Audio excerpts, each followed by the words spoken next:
Effectivement, c'est une grande première. Bon, André Pelleras, je suis, disons, invité par l'évêque parce que depuis quelque temps, je participe au centre Ramon-Llull et j'avais idée, avec les autres membres du centre, d'organiser une réflexion sur l'encyclique du pape Laudato Si.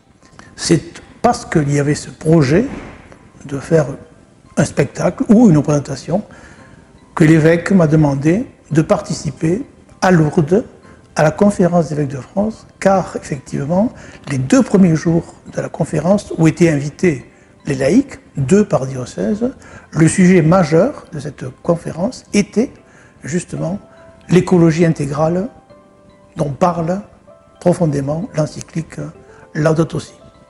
Alors d'abord, le premier jour, dans le mardi, nous avons eu l'intervention de plusieurs témoins. Témoins laïcs, qui, pas forcément chrétiens d'ailleurs, mais pour qui la sensibilité écologique les a conduits à un changement radical au niveau de leur propre vie, que ce soit au niveau alimentaire, au niveau rencontre avec les autres. Donc nous avons d'abord écouté ces témoins. Ensuite, à partir de leurs témoignages, nous avons été invités nous-mêmes, par petits groupes, à discuter avec eux et à les interpeller sur leur engagement. Ça a été le premier jour. Le deuxième jour, effectivement, il ne suffit pas d'entendre des témoignages qui nous invitent à une révolution personnelle, y compris dans notre manière d'être, pas uniquement dans notre manière d'aller s'alimenter, car le principe du deuxième jour est effectivement d'accentuer le thème de l'encyclique sur l'écologie intégrale. Le pape, cette encyclique, d'abord, il faut bien se rendre compte qu'elle est dans une tradition de l'Église. Elle fait partie de la doctrine sociale de l'Église, depuis Léon XIII avec Rerum Novarum jusqu'à l'encyclique du pape d'aujourd'hui. Donc ça fait plus d'un siècle que cette encyclique sur justement la manière d'être ensemble, de vivre avec, nous amène à cette révolution d'abord personnelle.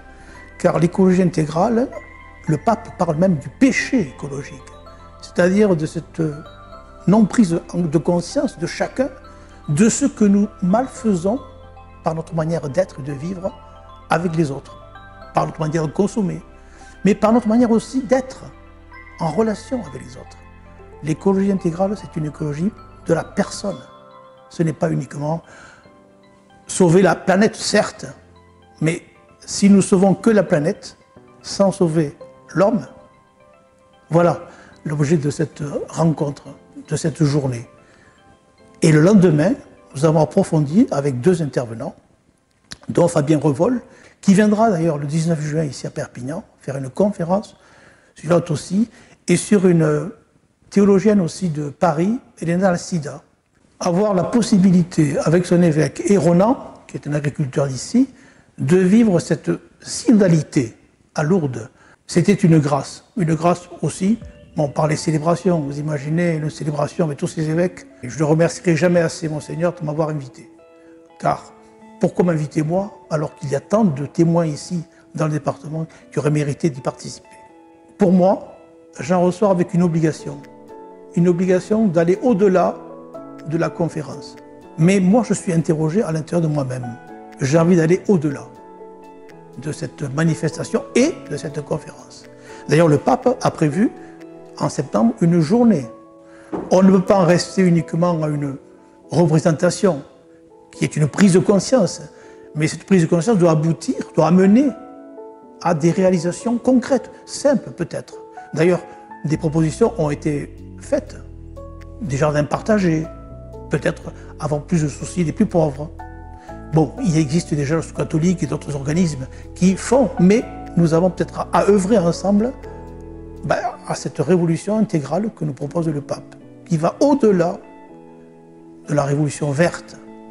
Je crois que c'est une demande de transformation personnelle. Donc moi, j'ai été marqué par ce que cette rencontre a induit en moi. Et il n'y a pas un jour sans que je me pose cette question, qu'est-ce que tu peux toi faire ici, en accord avec ton évêque, pour amener à une véritable pastorale qui prenne en compte toute l'encyclique. Voilà ce que je compte amener demain. Mais j'y réfléchis. Dans un premier temps, il me semble qu'il est important de prier, de se dire, voilà, j'ai reçu ce cadeau de participer pendant deux jours à ce message du pape. Qu'est-ce que je vais maintenant mettre en œuvre pour que ce message s'actualise dans mon département? Lisez l'encyclique, lisez-la, méditez-la. Elle est extraordinaire. Ce pape est un témoin, est un prophète. Et je crois que c'est pour ça qu'il est aussi pas mal attaqué. Parce que c'est un prophète. Et son message est prophétique. Voilà.